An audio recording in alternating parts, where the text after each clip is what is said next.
Hi everyone, this is Jim with JP Reacts, where you come to see a former politician talk about what other leaders are saying and what they mean by what they're saying and what they're not saying. Hopefully, if you like that kind of thing, you'll subscribe to the channel and like this video. Otherwise, today we're going to look at two videos. First one is President-elect Biden's climate change plan, and then there is a statement in the Senate from Senator Johnson from Wisconsin. So if you're interested in those things, stay tuned after this.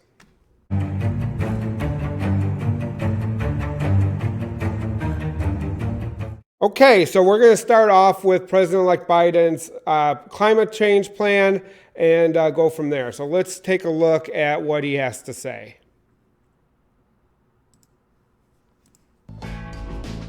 5 years ago, the world came together, spurred by American leadership, to make an unprecedented commitment to fighting climate change. Nearly 200 countries signed on to the Paris Climate Agreement, creating a historic framework with the goal of keeping global temperature increases well below 2 degrees Celsius, building climate resilience, and reducing global greenhouse gas emissions. So this is the Paris Climate Accords that President Obama put into place before he left office. It's a really historic accord. Basically, it got all, like President-elect Biden said, got all those countries involved together on the same page to fight climate change, which is going to be a huge issue for President Biden in his term. He mentions the 2 degrees. That's where most scientists think is the tipping point where it may be the point of no return. And what that means is it'll start a feedback loop where temperatures will increase, and then more reactions to the Earth will happen, which will induce additional temperature increases, and on and on and on it goes. And that's why we need the entire world involved to get on board and moving towards reducing our greenhouse emissions, which are primarily CO2, but also methane, which is also a big greenhouse gas. So let's hear what the rest of this has to say. There's a real international consensus to address the threat that climate change poses to humanity, and a worldwide commitment that everyone will work together to do their part. Today is a historic day in the fight to protect our planet for future generations. With the United States helping lead the way, we're making progress toward a brighter, greener future and growing an economy at home. That's a key point too. A lot of people worry about climate regulations really affecting the economy. But what we found is when you put different regulations, our business adapts. And we had started producing a lot more windmills, solar panels, and whatnot, which is leading to a lot more jobs in renewable energy than there is in the old-fashioned coal and oil industry. And we spend a lot more money in tax subsidies there than we even do in renewable energy. So it's not only key for the environment, but will also help drive our economy forward into the 21st century, which we're in now, obviously. And then basically the point about the United States being the leader is also key, because a lot of other countries won't get on board if the United States isn't on board. So it's important for us as one of the major contributors to climate change to be on board to move the world in the right direction on this. So let's see what the next part's all about. Well, we stepped away from the table. The U.S. out of the Paris Accord. The United States out of the Paris Climate Agreement. The irresponsibility of this act is breathtaking. Extraordinary abdication of American leadership. It is a shameful moment for the United States. Without American leadership, the world has not made as much progress as we need to meet the goals of Paris. Many countries have fallen far behind their commitments, and the planet continues to warm, while communities across the country and the world are already suffering the effects of climate change. We can still build a better future. Before we talk about the future, this is referring to President Trump pulling out of the Paris Accords. And the United States is right now one of the largest contributors to greenhouse gases. And once we pull out, it makes it hard for for the world to meet its goals to be able to reduce the impact on the environment. and we've already seen increased costs around the world, stronger storms. There's even a couple countries that are having to relocate millions of people because they're ending up underwater. So climate change is a big deal, and it will continue to be a big deal moving forward. And it's going to affect everybody. If it hasn't affected you yet, you've just been lucky. It's going to affect a lot of people moving forward. We must build a better future. The global movement for climate action is growing by the day. Young people are demanding their leaders take responsibility, and cities and states are stepping up to the challenge. And soon, America will be back at the international table. We will rejoin the Paris Agreement on day one of my presidency. I will increase the ambition of our domestic climate targets and put our economy on a path to net zero emissions by 2050. And the United States will lead the world in the fight against climate change.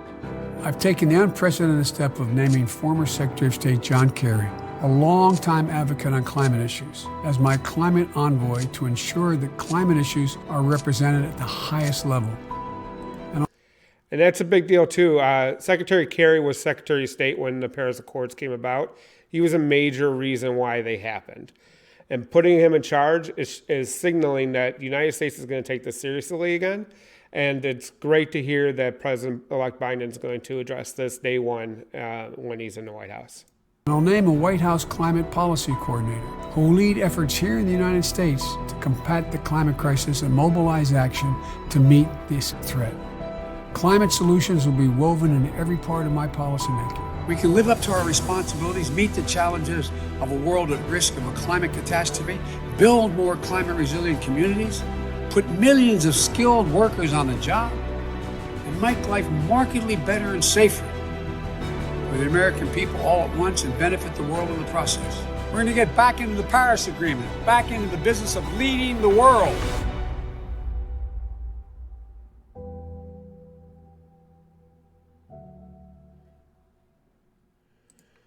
So that is President-elect Biden's climate plan. Basically, what it comes down to is getting back for the United States to be in the lead on this topic. It's a big deal. When people are talking about needing to protect the climate, it's not necessarily about protecting the Earth. The Earth is going to survive one way or the other. It's about making sure that this planet is suitable for our society the way we're building it now.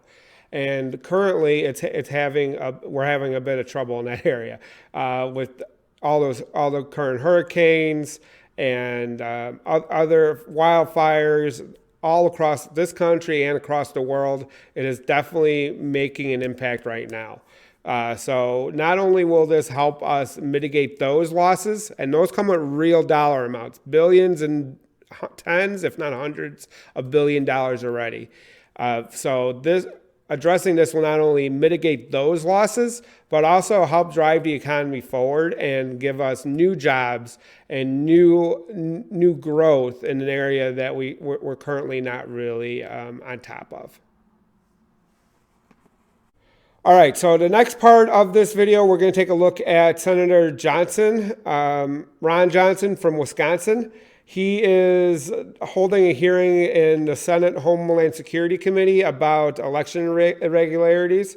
I haven't watched it like normal. I haven't really watched these videos before, but there aren't any election irregularities that have been proven.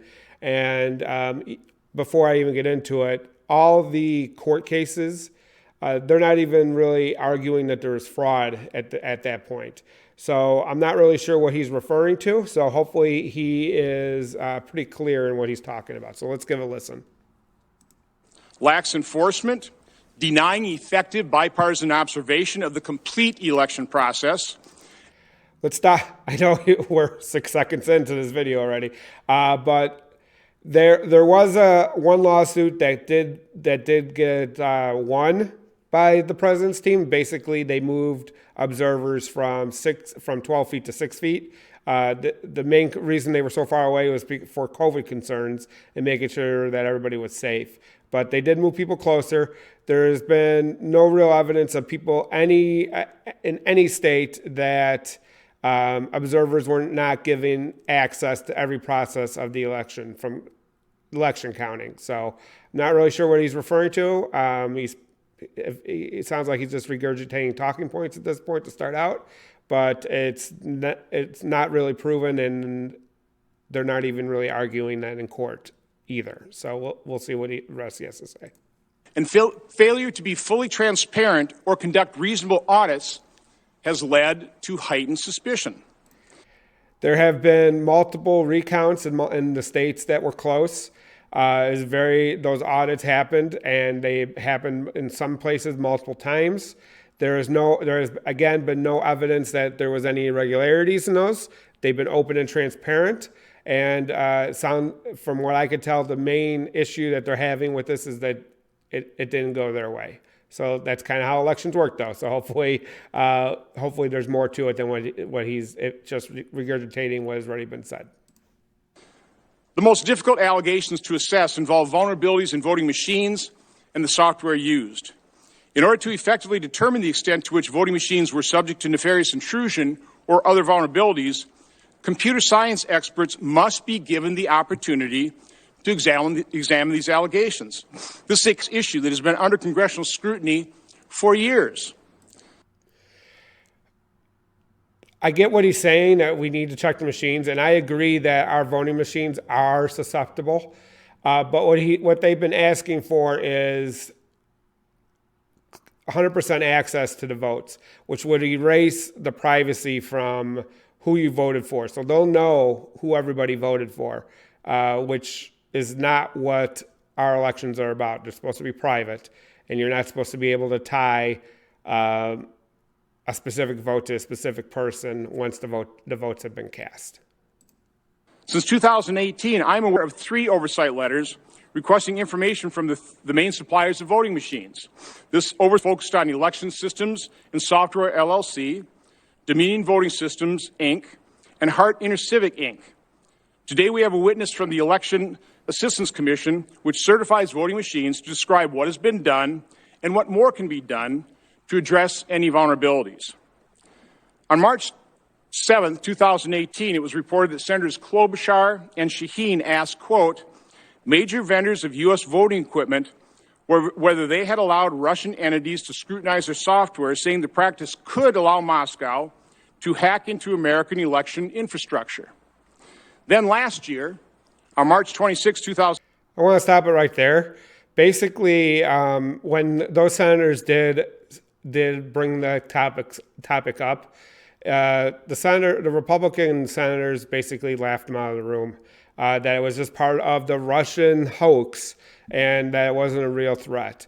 So being a little disingenuous on that point, and there is no evidence that the machines have been hacked either. It'd be hard for us to tell either way, but they should have acted sooner than after the election and after they lost, basically. So I agree it's an issue. We need to definitely look at voting machines, but bringing it, he says that it was brought up in 2018. Why wasn't it addressed in 2018? That would be my question to the senator. So let's see what the next part is. 2019, Senators Klobuchar, Warner, Reid, and Ranking Member Peters wrote, quote, the integrity of our elections remain under serious threat. Our nation's intelligence agencies continue to raise the alarm that foreign adversaries are actively trying to undermine our system of democracy and will target the 2020 elections as they did in 2016 and 2018 elections. A combination of older legacy machines and newer systems, vulnerabilities in each present a problem for the security of our democracy, and they must be addressed. And then on December 6, 2019, Senators Warren, Klobuchar, Wyden, and Congressman Pocan wrote, quote, we are particularly concerned that secretive and trouble-plagued companies owned by private equity firms and responsible for manufacturing and maintaining voting machines and other election administration equipment, quote, have long skimped on security in favor of convenience, leaving voting systems across the country prone to security problems. Moreover, Again, this is a quote from that letter. Moreover, when state and local officials work on replacing antiquated machines, many continue to run an old software that will soon be outdated and more vulnerable to hackers. The letter continues. In 2018 alone, voters in South Carolina were reporting machines that switched their votes after they had inputted them. Scanners were rejecting The switch votes after they input them, that happens pretty much every election cycle. That pops up for both parties. I've seen it 2012 when people were trying to vote for President Obama. It was coming up Mitt Romney. 2016, they were trying to vote for Hillary Clinton. It was coming up Donald Trump. It happens every election, and most of the time it's because of touchscreens not being calibrated correctly. And once they're discovered, and told to the poll workers have fixed it and it began working right after it. It would be nice if they worked all the time, but there are dedicated poll workers at every polling location, and once it was brought to their attention, they've fixed it. So yeah, we should have a system in place that it's not so reliant on touchscreens and this type of system. But again, I would ask the senator, this has been a problem since probably 2006, 2012, if not sooner. Why is he's had the opportunity to bring it up and convince his colleagues in the Senate and in the House, and he has yet to be able to do it. Just a reminder, during this period of President Trump's term, the Republicans have controlled the Senate, and the Senate hasn't passed any bill in relation to election security during that time that would have addressed these issues that they're bringing up right now. Paper ballots in Missouri, and busted machines were causing long lines in Indiana. In addition, long lines are a problem. I know on the news it's blown up as, hey, look at how great democracy is. Long lines are a failure of democracy. You should not have to wait hours to vote. It's a deterrent to voting. It's a suppression tactic, and it's usually used in areas of high Democratic vote. It does happen occasionally in Republican areas, but more times than not, it's happening in areas that are highly Democratic, especially in Republican states. It's a voter suppression tactic, and it's a failure, and we should be ashamed of those lines, not blowing up as, hey, look how awesome everything is. People should be able to get in and vote quickly. They should not have to wait in line for 8 hours to vote.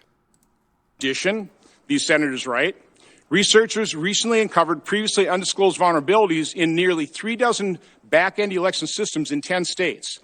And just this year, after the Democratic candidate's electronic tally showed he received an improbable 146 votes out of 55,000 cast in a Pennsylvania state judicial election in 2019, the county's Republican chairwoman said, nothing went right on election day. Everything went wrong. That's a problem. These problems threaten the integrity of our election. Okay, so that's the end of that video. He basically didn't bring up any solutions to these problems. He just wants, like President Trump to just throw things out, which isn't going to happen. As of this recording on December 16th at about 7 p.m. Central Time, the Electoral College has met already, and they have determined that they have voted for President-elect Biden to the tune of what was announced on the election results on the networks. So he won 306 electoral votes. He is going to be president of the United States on January 20th. There's really nothing anybody else can do about it at this point. Suppose that there could be some shenanigans in Congress, but it's unlikely to be successful. Even Senate Majority Leader McConnell has congratulated President-elect Biden on his win. So there's very little that's going to be done. These, to me, are just grandstanding. If they wanted to get something done to secure our elections, they could have done it, and they chose not to. Democrats are on board to strengthen our election security, but Republicans consistently have not met them even halfway there. So when they talk about things like this, when you see senators get all up in arms or Congress people get all up in arms about this, you'll see that it's mainly just for show, and it's not really to actually do anything about it. When you want to see what they're going to do about it, show us the votes in each chamber. That's when you know that things are actually happening. If there aren't votes, it's just talk. And that's just the way legislatures work. So when you're hearing those types of speeches, make sure you keep an eye on that. Are there actual votes attached to it? If there aren't votes attached to it, then you can basically ignore what they're saying because it's just for show. Legislators should legislate. And that's what they're sent to Washington for. That's what they're sent to your state capitals for, and that's what they get paid to do. So hopefully you can learn something from that, and not just take what what senators or Congress people say on either side of the aisle if there's no votes attached to it. That's the important part of their job, not giving speeches. So that's the end of this. That's the end of that video.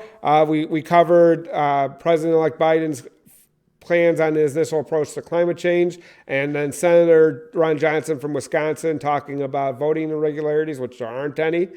So hopefully you learned something from that. If you did, please like this video. If you didn't, then you could dislike it, I guess. Please comment below. Tell me what you'd like to see moving forward, and if there's any topics you want me to cover outside of just politician speeches. But from a former politician like me, I'm hoping that you guys can learn what is actually going down, and I'm adding some value to those speeches so you can know what's happening in this country and in your states.